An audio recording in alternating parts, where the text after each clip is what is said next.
Saudara Peggy Setiawan menjalani tes psikologi di Direktorat Reserse Kriminal Umum Polda Jawa Barat hari ini. Sementara kuasa hukum Peggy Setiawan mempertanyakan urgensi pemeriksaan psikologi.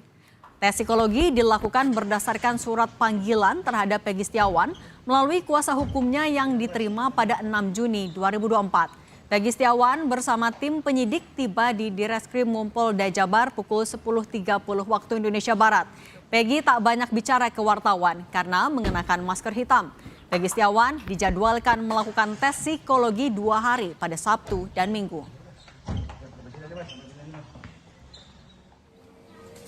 Hari ini Ibu Peggy Setiawan, Kartini, juga berangkat dari Cirebon menuju Polda Jawa Barat untuk menjenguk Peggy yang menjalani tes psikologi hari ini.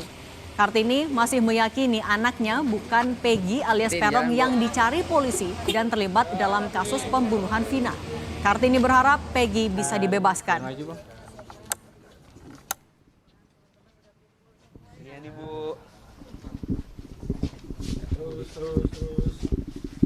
Saya hanya mau memberi kekuatan kepada Peggy karena dia tidak melakukan kejahatan itu. Peggy harus sabar dan tawakal, itu aja. Ini akan mengikuti prosedur yang ada, Bu? Akan mengikuti prosedur yang ada? Ya, kalau itu diperlukan. Terus gimana, Bu, harapannya, Bu, setelah banyak sekali rekan Peggy yang diperiksa dan lain sebagainya? Ya, harapannya sih semoga lekas dibebaskan anak saya karena anak saya tidak bersalah. Sementara kuasa hukum Peggy Setiawan, Sugianti Iriani, menyebut telah melayangkan surat keberatan atas pemeriksaan psikologi kepada Peggy Setiawan. Sugianti berharap agar Polda Jawa Barat tidak mencari celah bila alat bukti kurang dan segera melepaskan Peggy Setiawan karena tidak terlibat dalam pembunuhan Vina dan Eki.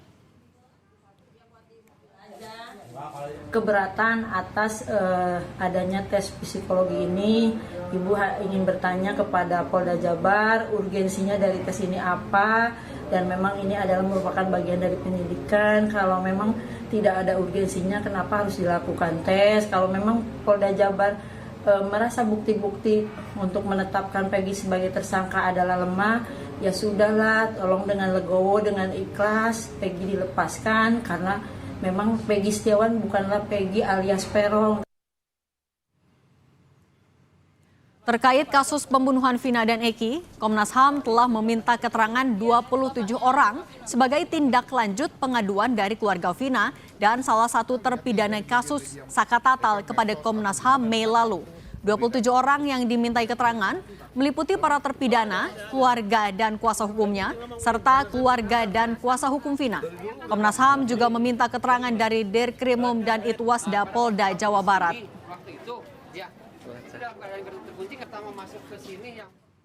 Melakukan permintaan keterangan terhadap 27 orang di wilayah Bandung dan Cirebon, antara lain para terpidana pembunuhan Eki dan Vina di Rutan kelas 1 di Bandung dan Lembaga Pemasyarakatan kelas 2 Bandung, keluarga terpidana di Cirebon, kuasa hukum terpidana di Bandung dan Cirebon, keluarga Vina di Cirebon dan kuasa hukum Vina. Membuka nomor hotline untuk penanganan kasus Vina di Cirebon.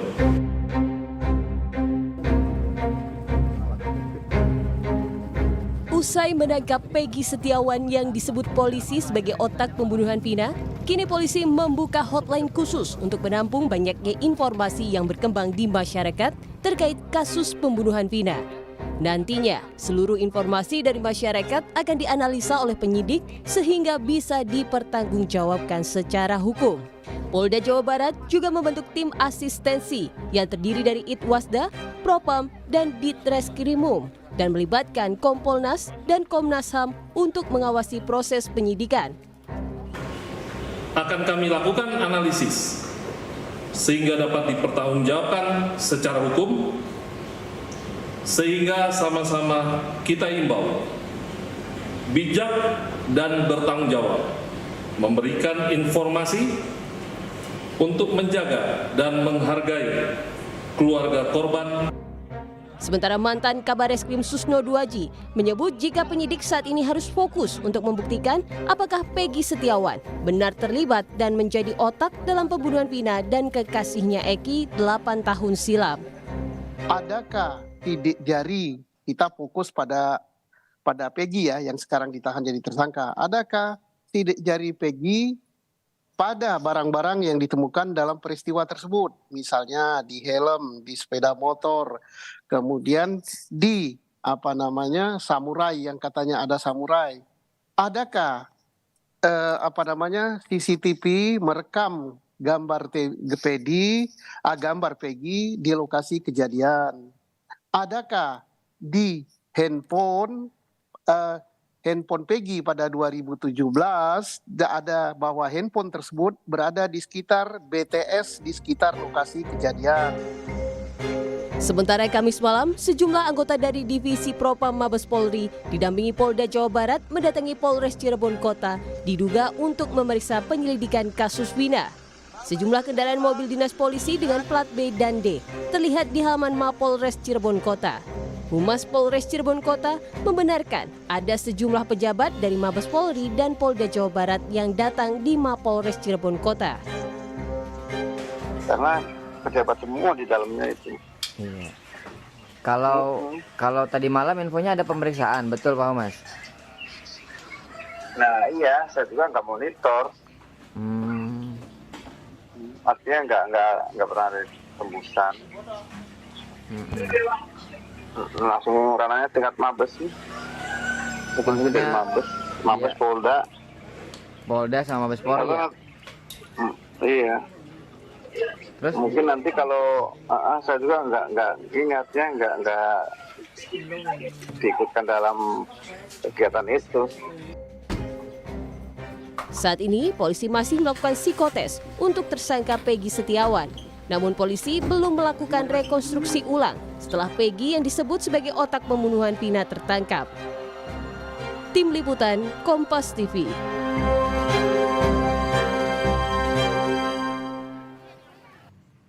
Hari ini polisi memeriksa psikologi Peggy Setiawan di tengah keberatan yang diajukan oleh kuasa hukum Peggy Setiawan. Lantas, apakah urgensi dari pemeriksaan psikologi Peggy Setiawan? Apakah ini bisa membuktikan Peggy terlibat pembunuhan Vina atau tidak? Kita bahas dengan sejumlah narasumber yang sudah bergabung bersama kami. Ada kuasa hukum Peggy Setiawan, Tony RM, dan psikolog forensik Reza Indragiri. Selamat sore Mas Tony, Mas Reza. Selamat sore. Oke, Mas Tony, saya mau ke Anda dulu. Mas Tony, tadi kan mendampingi Peggy Setiawan dari pagi. Sudah selesaikah pemeriksaannya? Tadi apa saja yang diperiksa polisi? Mas Tony? Ya? Oke, Mas Tony, tadi mendampingi Peggy Setiawan melakukan pemeriksaan psikologi, apa saja yang diperiksa polisi? Ya, jadi tadi kami, Ibu Yanti juga, beberapa tim penasihat hukum, itu berada di ruangan, ada 3 orang psikolog, kemudian 1 kanit, ya, Pak Kompol Denny. Pertama, memang kami pertanyakan dulu apa urgensinya Peggy Setiawan ini dilakukan pemeriksaan psikologis ya. Nah, kemudian Pak Kanit menjawab bahwa pemeriksaan psikologis Peggy Setiawan ini diperlukan agar jangan sampai salah tangkap. Itu Bu, pada intinya. Jadi ini kan akan diperiksa mengenai kepribadian, mengenai psikologis Peggy Setiawan ya. Ya mungkin saya menerjemahkan begini. Peggy Setiawan itu kan konsisten dengan jawabannya ya dalam BAP karena dia tidak melakukan, dalam BAP pun memang dia tidak melakukan. Bahkan sampai memunculkan saksi-saksi yang bersamanya pada saat di Bandung itu kan dimunculkan, artinya dia tidak melakukan. Kemudian ini mau diuji ya. Apakah jawaban konsisten Peggy Setiawan ini kan, apakah memang benar-benar Peggy Setiawan ini mungkin benar, normal atau bagaimana kan? Nah, atau bisa juga mencari apakah memang ada sifat-sifat psikopat selayaknya seorang pembunuh kan? Nah, mungkin itu lagi dicari. Tetapi pada intinya tadi sepakat ya sebelum kami mengizinkan sepakat bahwa ini bisa saja menguntungkan Peggy Setiawan. Karena nanti yang akan diuji apakah konsisten atau tidak kan. Jadi ingin dicari termasuk mungkin emosionalnya akan ditanya, akan dilihat, akan dinilai ya.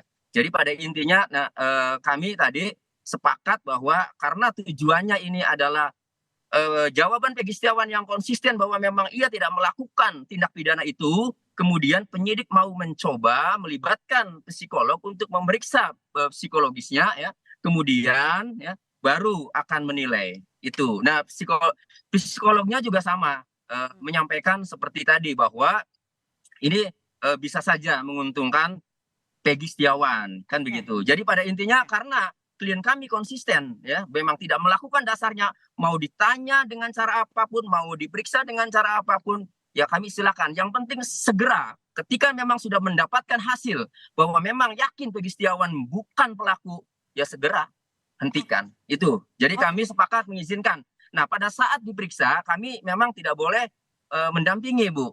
Ya, jadi ini internal antara psikolog dengan Peggy Setiawan. Jadi psikolog ada 3, sama Peggy Setiawan 1 ada di ruangan, jadi 4 orang itu. Jadi kami semua nunggu di luar sekarang. Oke, saya mau ke Mas Reza. Mas Reza, Anda sebagai psikolog forensik, sebenarnya kalau dalam penyidikan, ini adalah memang hal yang lumrah ketika tersangka dilakukan pemeriksaan psikologi, urgensinya sebenarnya apa? Apa saja yang diperiksa?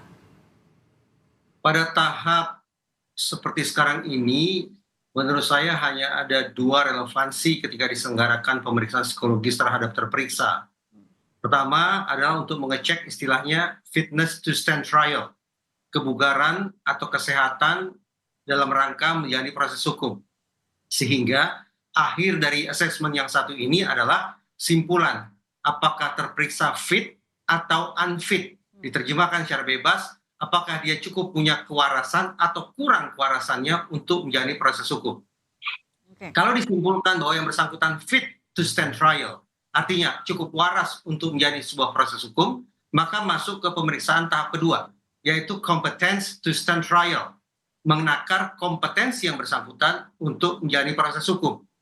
Ada perbedaan makna antara kompetensi di ranah hukum dengan kompetensi di ranah psikologi. Competence to stand trial atau kompetensi untuk menjalani proses hukum dalam sudut pandang psikologi forensik bermakna tentang seberapa jauh tingkat pengetahuan dasar yang bersangkutan tentang seluk-beluk hukum. Misalnya, apakah dia memahami bahwa posisi dia sekarang adalah tersangka dan nantinya ada terdakwa? Apakah dia paham yang duduk di sebelah kanan di ruang sidang adalah penasihat hukum dan di sebelah kiri adalah jaksa penuntut umum serta di depan adalah majelis hakim?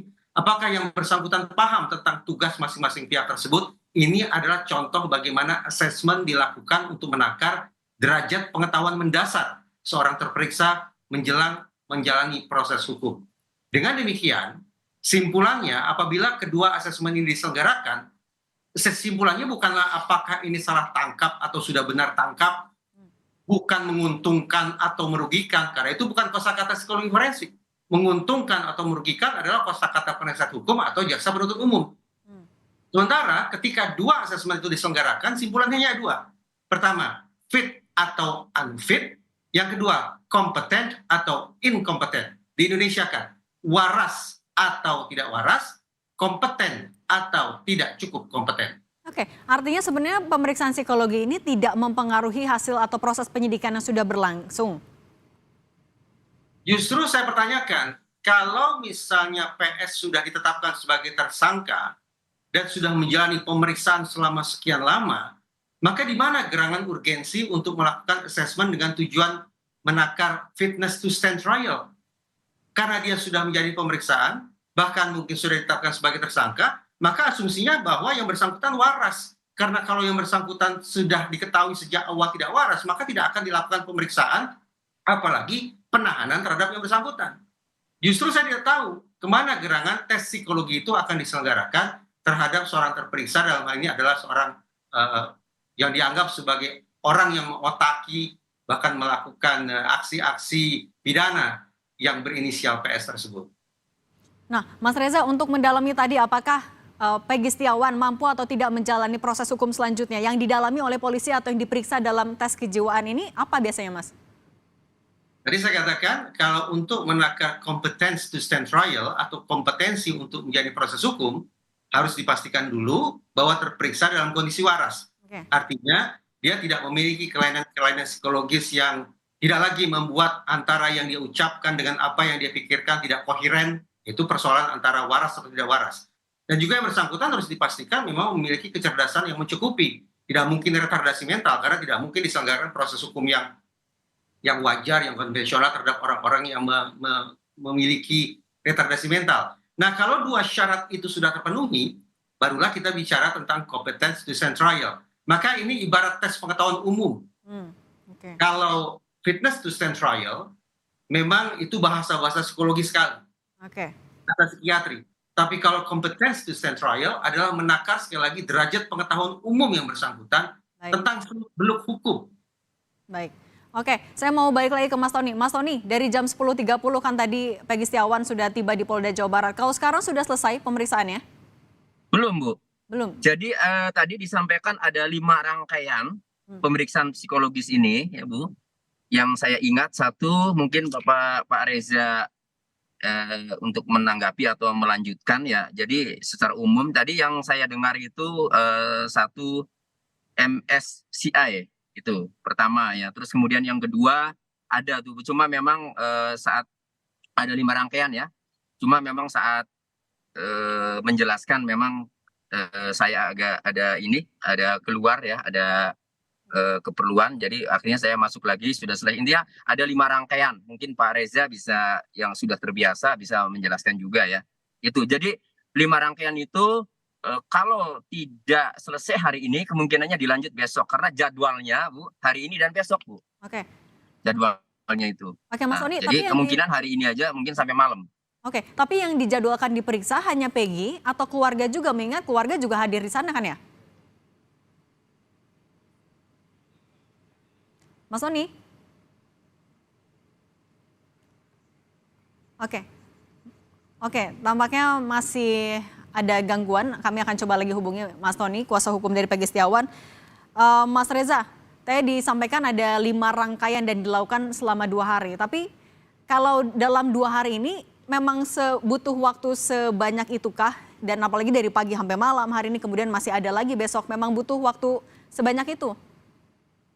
Kalau tadi disebut oleh Mas Ya, mohon maaf Bu, sinyalnya Bu. Lanjut, Mbak. Oke, Mas Reza. Oke. Kalau tadi disebut MMPI, maka saya bayangkan ini memang dikenakan serangkaian tes tentang kondisi kepribadian, termasuk kemungkinan adanya kondisi-kondisi klinis yang khas atau yang sebutlah yang tidak normal pada diri PS. MMPI sendiri memang sebuah instrumen dengan jumlah item yang sangat banyak, yang boleh jadi membutuhkan waktu tidak sebentar, lebih-lebih ketika terperiksa atau orang yang sedang dites tersebut butuh waktu, dia letih, dia sakit, dia cemas hebat, maka sudah sepatutnya tes dihentikan. Untuk apa? Untuk memastikan bahwa respon apapun yang diberikan oleh tersangka adalah respon yang sifatnya alami, yang tidak dibuat-buat, yang tidak mengandung faking bad ataupun faking good, berpura-pura buruk ataukah berpura-pura baik. Memang membutuhkan waktu yang panjang. Apalagi kalau kemudian MMPI disertai dengan metode-metode lainnya seperti wawancara atau observasi, butuh waktu yang panjang. Baik, oke, saya mau balik lagi tadi Mas Tony boleh dilanjutkan. Kalau pemeriksaan psikologi ini memang hanya ditujukan untuk Peggy atau dari informasi yang Anda dapat terpidana lain juga atau bahkan keluarga Peggy, apakah dijadwalkan pemeriksaan keluarga orang tuanya Peggy? Saya melihat hanya Peggy ya Bu di Polda ini yang dilakukan pemeriksaan psikologis. Nah kemudian untuk ibunya atau keluarganya, ibu bapaknya sampai hari ini, sampai jam ini belum ada informasi bahwa ibu dan bapaknya ini diperiksa, belum ada informasi. Oke, artinya sejauh ini masih Peggy saja yang. Oke, Mas Tony, Betul. Kalau untuk rekonstruksi saat ini kan juga masih belum dilakukan. Apa sudah ada informasi juga dari Polda Jawa Barat misalnya kelanjutannya seperti apa?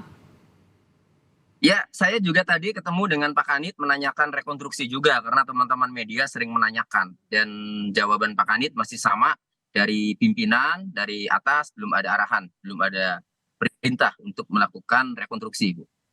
Oke, artinya agenda terdekat selain tes psikologi ini untuk Peggy, apalagi Mas dari polisi?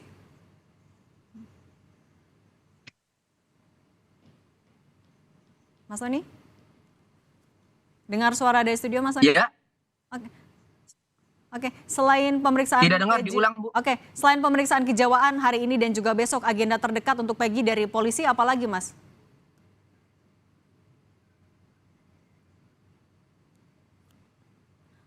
Sementara ini baru pemeriksaan psikologis Bu, yang dilakukan untuk hari ini dan besok. Jadi belum ada jadwal atau informasi rangkaian pemeriksaan apalagi selain psikologis ini belum ada. Jadi sampai hari ini untuk hari ini dan besok itu informasinya memang baru pemeriksaan psikologis terhadap Peggy Setiawan. Oke. Terakhir saya mau balik lagi ke Mas Reza. Mas Reza, dari pemeriksaan psikologi yang dilakukan hari ini dan juga besok akan seberapa berpengaruh artinya dalam kelanjutan proses terkait dengan Peggy Setiawan? Saya ingin memberikan pesan positif bahwa vonis atas diri terdakwa akan ditentukan seberapa jauh perbuatannya itu terbukti atau tidak. Perilakunya itu terbukti atau tidak. Itu artinya jangan sampai terjadi penyalahgunaan terhadap hasil pemeriksaan psikologis. Contohnya, anggaplah bahwa hasil pemeriksaan menunjukkan bahwa seorang terperiksa berkepribadian sangat buruk. Tapi kalau ternyata dia tidak melakukan perbuatan pidana, maka jangan dia divonis bersalah berdasarkan hasil temuan psikologisnya. Demikian pula sebaliknya. Kalau berdasarkan hasil potret psikologis seorang terperiksa diketahui berkepribadian sangat baik, tapi kalau ternyata terbukti dia melakukan perbuatan pidana, maka jatuhlah vonis bersalah. Jadi kita proporsional kembali dalam menyikapi tes psikologi. Tes psikologi tidak memberikan informasi tentang perilaku seorang terdakwa dalam konteks terbukti atau tidak terbukti, tapi sebatas tentang kondisi kepribadian dan juga mungkin kondisi kecerdasannya. Yang mengingat, vonis hakim tidak ditentukan berdasarkan kepribadian dan kecerdasan, melainkan berdasarkan terbukti atau tidak terbukti perilaku pidananya. Oke, baik. Terima kasih Mas Reza Indragiri, psikolog forensik, dan juga Mas Tony RM, kuasa hukum Peggy. Terima kasih sudah berbagi untuk Kompas Petang. Sehat selalu. Ya, terima kasih Bu. Dan usai jeda, kami masih akan kembali dengan informasi terkait